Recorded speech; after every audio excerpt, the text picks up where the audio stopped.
सकते हो। तो आप अपने मन के अंदर कभी ये भाव नहीं रखें कि मैं नहीं कर सकता।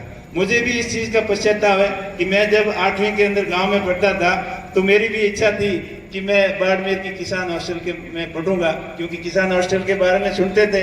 कई हमारे गांव के बच्चे जो मेरे से सीनियर थे वो यहाँ पढ़ते थे। तो लेकिन मेरी परिवार की स्थितियां ऐसी थी कि मेरे को पढ़ाई के साथ साथ में मजदूरी भी करना था।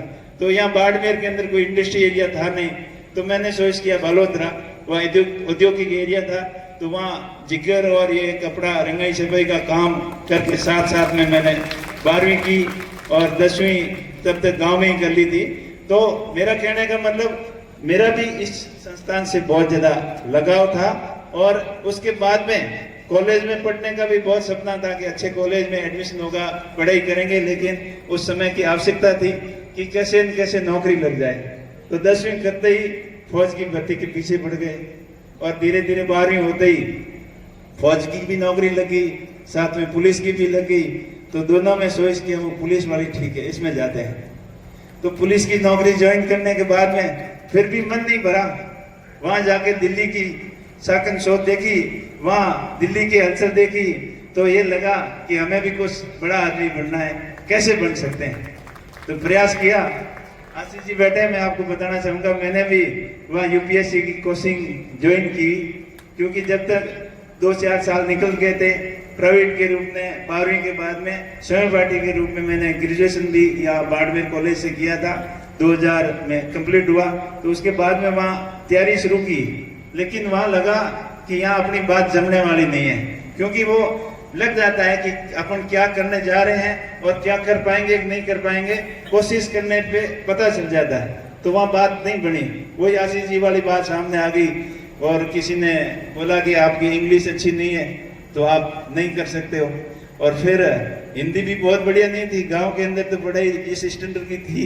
आजकल तो फिर भी स्टैंडर्ड काफी सुधरने जा रहा है। तो पहले के 10वीं में आए तब तक ABCD भी पूरी तरीके से नहीं लिखनी आती थी, और 10वीं में भी बाई ग्रेस पास हुए, 12वीं में बड़ी मुश्किल से पास हुए, लेकिन हिम्मत कभी नहीं आ रही।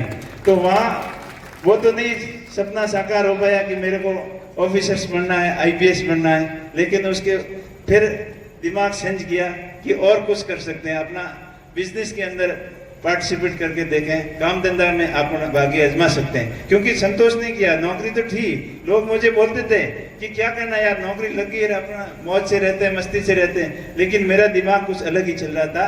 तो मैंने नौकरी के साथ साथ में अपना बिजनेस करना शुरू कर दिया।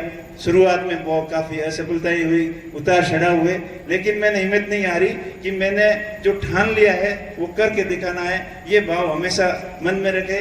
बिजनेस में भी 1-2 जगह बहुत काफ़ी मार पड़ी, फिर दोबारा रीस्टार्ट किया, फिर जाके अच्छा समय आया, अच्छा मौका लगा।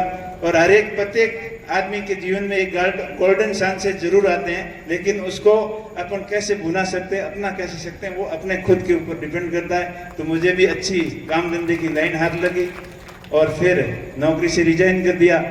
नौकरी से रिजाइन करने के बाद में एक्सपोर्ट का काम शुरू किया, और एक्सपोर्ट का काम करते करते फिर मन बदल गया कि गाँव वालों ने देखा ये काम तो अच्छा कर रहा है, पैसे भी हैं, तो इसको ले आते हैं गाँव में सरपंच बनाते हैं। तो उनकी बातों में आ गया, कुछ मेरी भी इच्छा थी कुछ नया करें, तो गांव वालों ने 2010 में सरपंच बना दिया।